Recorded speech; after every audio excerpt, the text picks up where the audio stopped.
Hello students, how are you all? In the previous video we have discussed about motion and speed. In this video we will be discussing about distance time graph.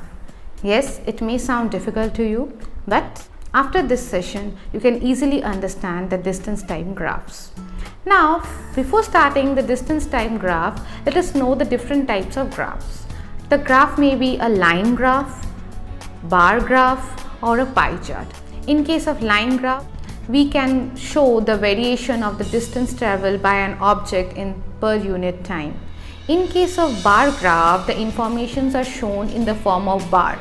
And in case of pie chart, information is given in percentage, and that percentage is equal to the percentage of something is shown by the slice of the chart of the pie chart. Now, in this video, we will generally learn about the line graph regarding the distance time graph. The distance time graph shows the distance traveled by an object in a particular time period. Now, there are different types of different distance time graph. Let's start with uniform motion. What is uniform motion? A motion in which an object covers equal distance in equal interval of time. For example, suppose you are going somewhere and you're covering in first 5 minutes you're covering 1 kilometer, in the next 5 minutes you're again covering 1 kilometer, and in the next 5 minutes you're again covering 1 kilometer. That means in equal interval, like in 5 minutes you're always covering 1 kilometer. That means you're traveling in a uniform motion. In case of non-uniform motion, the speed changes. That means it covers unequal distance. In an equal interval of time, it is covering unequal distance. So let us know how the graph looks. In case of uniform motion, the graph is a straight line. That means when you plot the graph of uniform motion, then you will get a straight line, and that straight line indicates uniform motion. If you find the slope of the graph, then you can find out the speed.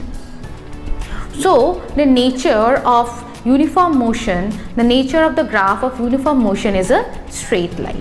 In case of non-uniform motion, we will get a curved line. That means it is not covering equal distance in equal interval of time.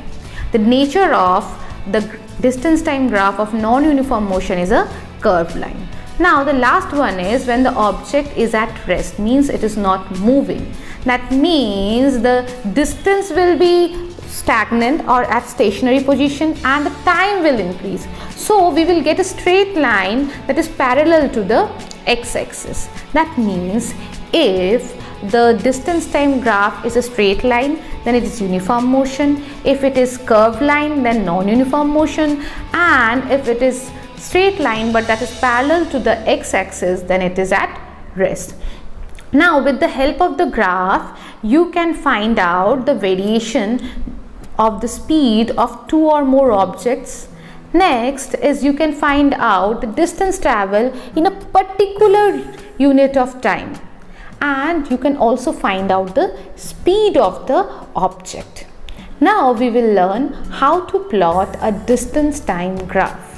And after plotting, we will find it out that the motion is in uniform motion, non-uniform motion or at rest.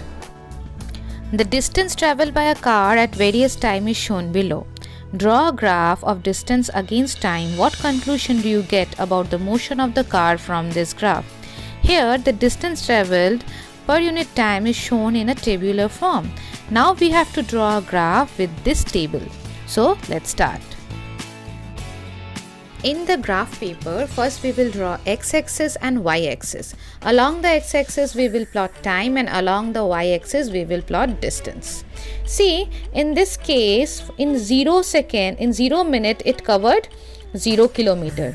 So we will plot it. Then in 1 minute it covers 1 kilometer. Then in 2 minutes 2 kilometer, 3 minutes 3 kilometer, 4 minutes 4 kilometer, and 5 minutes 5 kilometer. Now if we join the dots, we will get a straight line that shows the car is moving in uniform motion.